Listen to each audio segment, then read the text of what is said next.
نہیں ہو سکتا کہ جب تک تمام انبیاء کرام پہ ایمان نہ لائے، تمام کتابوں پہ ایمان نہ لائے۔ واحد یہ مذہب ہے کہ جو یہودیت کو بھی، میں اگر توریت اور زبور پہ ایمان لایا تو میں یہودی ہو گیا، میں بائبل پہ ایمان لایا تو انجیل پہ ایمان لایا تو میں عیسائی ہو گیا، لیکن میری اسٹیمپ کہاں لگی؟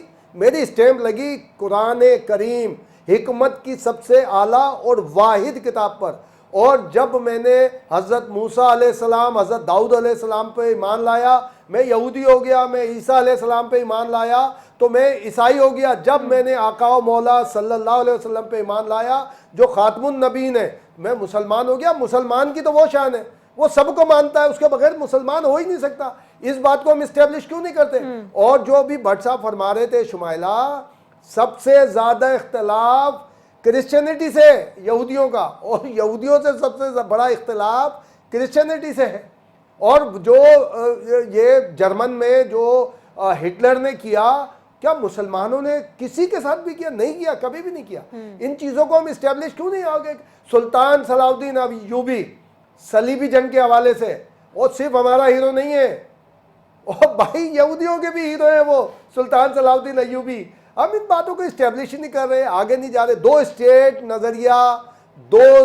نظریہ جب تک اسٹیبلش نہیں ہوگا، جو سعودی فرما رواں جو ہے اس وقت محمد بن سلمان کے جو والد ہیں، ان کی قیادت میں جو ہوا ہے کہ جی 1967 کی جو ایک جو حد بندی ہے اس کے مطابق ہو، اور بیت المقدس فلسطین کا دارالحکومت بنایا جائے۔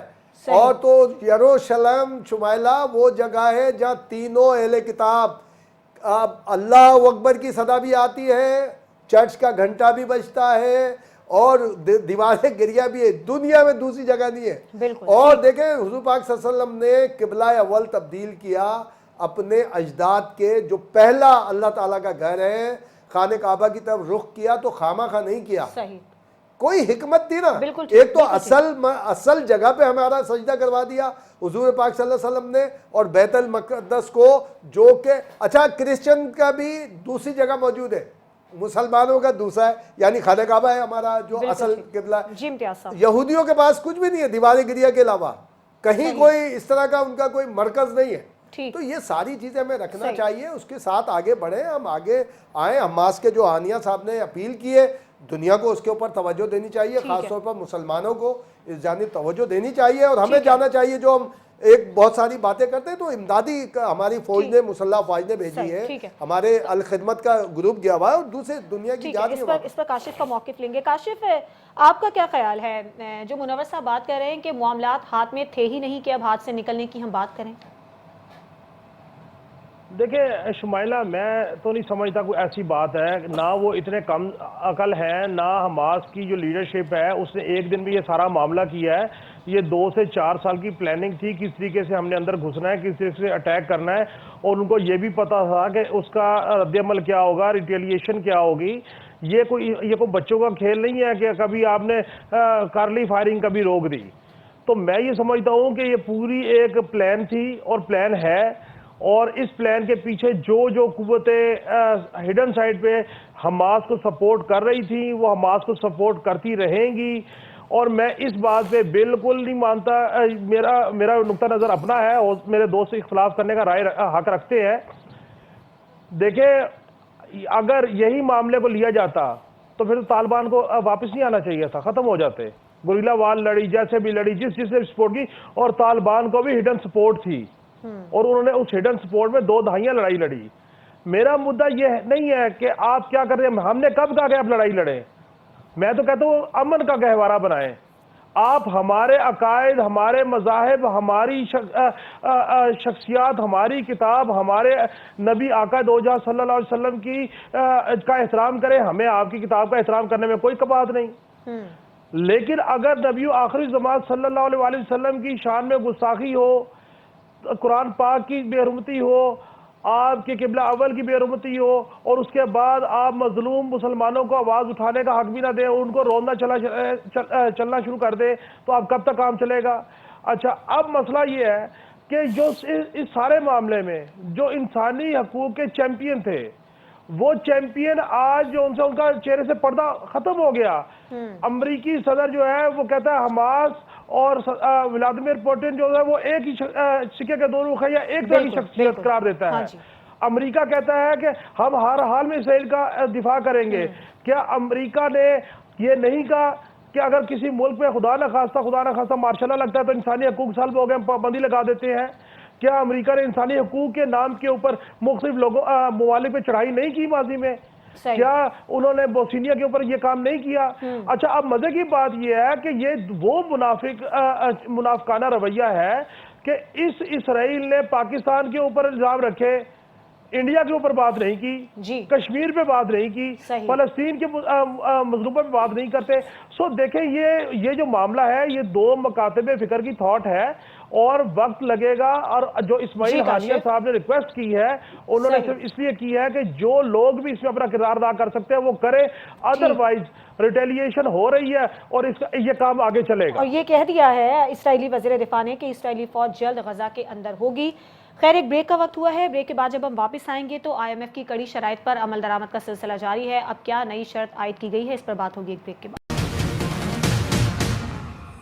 Welcome back. حکومت نے یہ فیصلہ کیا ہے کہ بجٹ خسارہ کم کرنے کے لیے اخراجات میں کمی کی جائے گی اور آئی ایم ایف کی جو کڑی شرائط ہیں ان پر بھی عمل درآمد ہو رہا ہے. لیکن اب سوال یہ پیدا ہو رہا ہے کہ جو اشرافیہ کی مراد کم کرنے کی شرط تھی کیا اس پر عمل درآمد ہو رہا ہے یا مستقبل میں ہوگا؟ امتیاز صاحب دیکھیں اشرافیہ کی بالکل اس پہ بار بار بات ہوتی ہے، میڈیا بار بار بات کرتا ہے، کبھی عمل درآمد شروع ہو جاتا ہے. مجھے تو یاد ہے کہ جب اس وقت جون صاحب نے اعلان کیا تھا کہ تمام جتنے ٹاپ ٹو باٹم، ایون یہ کہ آرمی کے اندر بھی انہوں نے کہا تھا کہ جرنیل سوزوکی پہ بیٹھیں گے، آئی تھنک کہ 1200 سی سی انف تھی یا 1600 سی سی، اور پھر نیچے آج بھی آپ دیکھیں گے کہ اگر سوزوکی خیبر اور یہ سب نظر آتی ہیں اس میں ادارے میں تو اس کا ہی اسی آرڈر کا حصہ ہے. اس کے بعد کیا ہوا تھا وہ ایک علیحدہ ڈبیٹ ہے. ضیاء الحق اس وقت حیات تھے، ضیاء الحق کی موجودگی میں پھر بعد میں کہا جاتا ہے انہوں نے یہ ساری کٹ ڈاؤن کی تھی اور خود بھی عمل درآمد کرتے تھے. اور یہ تک تھا پھر نواز شریف کا ایک دور آیا، اس میں ہوا کہ جناب جھنڈا نہیں لگے گا، یہ لگا، یہ از خود ہو جانا چاہیے ساری چیزیں. لیکن اشرافیہ کے سے زیادہ ایک بات جو ہے نا، اگر آپ یہ پورے سیاستدان شمائلہ کاؤنٹ کر لیں گے نا پورے ملک میں 1000 1500 ہوں گے، 1500 ہوں گے زیادہ تھا، اس سے زیادہ نہیں ہے کہ جو منسٹر بنتے ہیں جب ہٹ جاتے ہیں وہ ہر ڈی ایس پی کے ساتھ ایک گاڑی چل رہی ہوتی ہے، سیکرٹری کے ساتھ دو چیزیں چل رہی ہوتی ہیں. یہ جو بڑے بڑے افسران ہیں یہ ان سب کی یہ ہم انہیں اشرافیہ میں نہیں گنتے. ہم کہتے ہیں یہ سیکورٹی ہے، یہ تو بیوروکریٹ ہے، یہ تو پبلک سرونٹ ہے. وہ یہ جو سیاستدان ہیں اس کے ساتھ پبلک سرونٹ کا لفظ نہیں ہے، ان کے ساتھ ہے، وہ اس کو ہم کاؤنٹ کرتے ہیں. یہ پوری کی پوری لسٹ بننی چاہیے کہ جو ڈپٹی سیکرٹری ہے اس کے پاس کیا کیا فیسلٹی ہے، ایس ایس پی کے ساتھ دو گاڑیاں، آئی جی کے ساتھ کتنی فار ایور ہوتی ہیں جب تک وہ سروس کے اندر ہوتے ہیں. یہی ہماری جوڈیشری کے اندر ہے. آپ جائیں جوڈیشری میں دیکھیں ہمارے جو سابق چیز یہ آ کے جسٹس چیف جسٹس فائز عیسیٰ صاحب نے کہا کہ جی ایک سنگل اس میں جب پہلی دفعہ ہے تو اب تو واک کرتے ہوئے آ گئے آپ، ورنہ تو یہاں پہ ہم جب یہ سو موٹو کیس کراچی میں چلتا تھا پروٹوکول گن کے تھک جاتے تھے ہم. اتنا تو president of Pakistan prime minister کا بھی نہیں تھا. تو اشرافیہ میں ہمیں ان سب کو شامل کرنا چاہیے. جو سرکاری ملازمین بھی ہیں، جو ایک اسسٹنٹ کمشنر کو دیکھ لیں آپ، جو کہ 18 گریڈ کا ہوتا ہے، آپ اس کی وہ دیکھیں اس کے گھر پہ بھی ایک ٹینٹ لگا ہوتا ہے، سیکورٹی افسر ہوتے ہیں سارے. ان چیزوں کو ہونا چاہیے، کم ہونا چاہیے. لیکن یہ آپ کے ملک میں اس وقت تک نہیں ہو سکتا جب تک سیکیورٹی اسٹیٹ ختم نہیں کریں گے آپ پاکستان کی، کہ ہر ایک کے معاملے میں پنگا لینا ختم نہیں کریں گے نا آپ، کہ کہیں دنیا بھر میں کوئی مسئلہ ہو رہا ہے پاکستان کو کھڑا ہونا چاہیے. اور پاکستان کو اس کی وجہ سے آپ کو بم بلاسٹ برداشت کرنے پڑتے ہیں ساری چیزیں. افغانستان اس کی مثال ہے، کاشف بار بار ان چیزوں کی مثال دیتا ہے. اس کے اوپر کسی نے انشاءاللہ ڈیبیٹ کریں گے. طالبان کے ساتھ ہم نے کیا کچھ نہیں کیا اور طالبان نے ہمارے ساتھ کیا کیا ہے، آج تک کیا کر رہے ہیں، وہ آ کے ایک دم ساری چیز. تو ملک کو سیکورٹی اسٹیٹ سے نکالیں آپ، ایک ریلیف اور ایک جو ایک سوشل اسٹیٹ ہوتی ہے نا، آپ ویلفیئر اسٹیٹ کے اندر لائیں، تب یہ ساری چیزیں ہوں گی. ٹھیک ہے. منور صاحب آپ ان تجاویز کو کیسے دیکھ رہے ہیں جو حکومت کی جانب سے فیصلے کیے گئے ہیں بجٹ خسارہ کم کرنے کے لیے؟ میں تو صرف اس کو آئی واش ہی سمجھتا ہوں، کچھ بھی نہیں ہے. جو بات فرحان صاحب نے کی ہے اصل میں وہ مدعا تو وہاں پہ آ کے شروع ہوتا ہے کہ بھی آپ جو یہاں پہ جو بیوروکریسی کے پاس آپ پورے ملک کی بیوروکریسی گنیں اور اس کے بعد پھر ان کے پروٹوکول اور ان کے اخراجات دیکھیں گے تو پھر سمجھ لگے گی کہ پاکستان میں ہو کیا رہا۔ آپ سیاستدان، چند 100 سیاستدان پورے ملک میں ہیں جن کے ساتھ پروٹوکول ہوگا، آج کل تو شاید وہ اس سے بھی کم ہو گئے، 100 کے قریب، 100-125 ہی رہ گئے پورے پاکستان کے سیاستدان جو کہ حکومتی انتظامات سنبھالے ہوئے اور جن کے ساتھ پروٹوکول لگا۔ ادروائز پروٹوکول تو اصل بیوروکریسی کے ساتھ ہے، پولیس کے ساتھ ہے، عدلیہ کے ساتھ ہے، جو سول سیکریٹریٹ میں بیٹھے ہوئے سیکٹری صاحبان ہیں ان کے ساتھ پروٹوکول ہے۔ ایک گاڑی چل رہی ہے، ایک بائک چل رہی ہے ساتھ میں، ایک دوسری پولیس والوں کی وین ان کے ساتھ چل رہی ہے، تو بھائی اس معاملے میں اگر آپ دیکھیں تو مجھے پھر وہ یورپ کی مثال دینی پڑ جاتی کہ اسکینڈینیوین کنٹری میں وزیر اعظم صاحب تک خود پیدل چل کے یا پبلک ٹرانسپورٹ میں بیٹھ کے تو وہ اپنے دفتر جاتے ہیں اور اسی طرح واپس آتے ہیں۔ برطانیہ میں سابق وزیر اعظم صاحب ٹرین میں سفر کرتے ہیں۔ امریکہ میں سابق جو صدر صاحب تھے وہ پرائیویٹ جاب کرتے ہیں اپنا رزق کمانے کے لیے اور ساتھ میں پبلک ٹرانسپورٹ کے ذریعے وہ سفر کرتے ہیں۔ جس دن وہ حکومت سے علیحدہ ہوتے ہیں اسی دن وہ اپنا گھر بھی چھوڑ دیتے ہیں، سرکاری اور پرائیویٹ جو ہے فلیٹ یا گھر جو بھی ان کے پاس اویلیبل ہو وہ اس میں جا کے رہتے ہیں۔ اوباما صاحب آج لیکچر دے کے یونیورسٹی میں لیکچر دیتے تاکہ ان کے گھر کا کچن چل سکے۔ تو یہاں پہ یہ والی صورتحال مثالیں تو ہم دیتے ہیں امیر ملکوں کی، لیکن امیر ملکوں میں حکمران کا طرز زندگی کیا ہے، ہمارے ہاں کیا ہے، تو اس کا آپ کمپیریزن کریں تو پتہ لگتا کہ شاید دنیا کی سب سے امیر 3 ریاست ہی پاکستان ہے جہاں پہ اس قدر فیسلٹیز ہے۔ تو یہ والا معاملہ ہے، جب تک حکومت خود کے اپنا سادگی کے معیار نہیں لیتی اور ساتھ میں بیوروکریسی کو سادگی کی عادت نہیں ڈالتی، یہ معاملہ ایسے ہی چلے۔ جی منور، ٹھیک ہے، صحیح ہے۔ کاشف، بات تو بالکل ٹھیک ہے کہ سیاستدانوں سے مزے تو دیگر لوگوں کے ہیں، ان کے اخراجات کم کرنا ضروری ہے۔ عوام کے ٹیکس سے تنخواہ لینے والے عوام کی خدمت پہ مامور بابوز کا جب تک آپ احتساب نہیں کریں گے اور جب تک ان کو کٹ ٹو سائز نہیں کریں گے آپ اپنے اخراجات کم کر ہی نہیں سکتے۔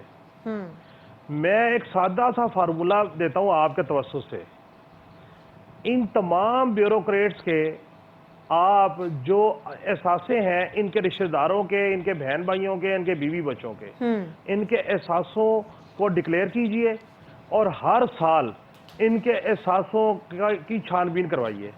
آپ کو اندازہ ہو جائے گا کہ ہو کیا رہا ہے اس ملک میں۔ بالکل، اس ملک کے chief secretaries, principal secretaries, federal secretaries, صوبائی secretaries, I Gs, D I Gs, S S Ps, F I A کے لوگ، جتنے بیوروکریٹس ہیں آپ ان کے مراد تو دیکھیے ذرا۔ ڈپٹی کمشنر کی بظاہر تنخواہ ہوگی 1 لاکھ، 2 لاکھ، 2.5 لاکھ، اور یہ جس جگہ پہ رہائش اختیار کی ہوگی وہ کم از کم 2.5، 3، 4 کنال کی کوٹھی ہوگی۔ اچھا، جو بیکورڈ ایریا کا ڈپٹی کمشنر ہے وہ تو علاقے کا وائس رائے ہے۔ اچھا، اب آپ آ جائیں اسی طرح ڈائریکٹرز، ڈپٹی ڈائریکٹرز۔ آپ سوچیں کہ شمائلہ اس ملک میں ایک 15ویں اسکیل کا، 17ویں اسکیل کا جو بیوروکریٹ ہے وہ اپنے بچوں کو ہارورڈ یونیورسٹی میں پڑھاتا ہے، اور یہاں پہ ایک سیاستدان جو اپنے بیٹے کے اقامے کی تنخواہ نہیں لیتا وہ نااہل ہو جاتا ہے۔ اور مجھے تو یہ وہ لمحے نہیں بھولتے جب میں وہ کور کرتا تھا کہ ایک وقت کا وزیر اعظم اس 22ویں گریڈ کے جو جے آئی ٹی کے جو تھے ہیڈ تھے ان کے سامنے پیش ہوتا تھا، اور وہ جے آئی ٹی جو ثاقب نثار صاحب نے فون کر کے خود بنائی تھی۔ صحیح۔ اب مجھے بتائیں جب وہ بیوروکریسی اتنی مضبوط ہے اس ملک کی جڑوں میں بیٹھی ہوئی ہے، وہ اپنی مراد میں کٹ ٹو سائز کیسے کرے گی؟ ٹھیک ہے، وہ کیسے اپنے احساس سے باہر آنے دے گی؟ ٹھیک ہے، وہ کیسے مراد دے گی؟ اگر اس بیوروکریسی کے احساسوں کی، ان کی مراد پہ کٹ لگا دیا جائے تو میں یہ سمجھتا ہوں کہ آئی ایم ایف کی شرط صرف ایک اسی پول سے پوری ہو سکتی ہے، اور ملک کا آدھا قرضہ بھی اتر جائے گا۔ پروگرام کا وقت بالکل ختم ہو گیا ہے، آپ تینوں کا میں بہت شکریہ ادا کرنا چاہوں گی، اور بات وہی ہے کہ شرائط پر عمل درآمد تو کروائیں لیکن انصاف کے ساتھ۔ آج کے پروگرام سے اتنا ہی، اجازت دیجیے، اللہ حافظ۔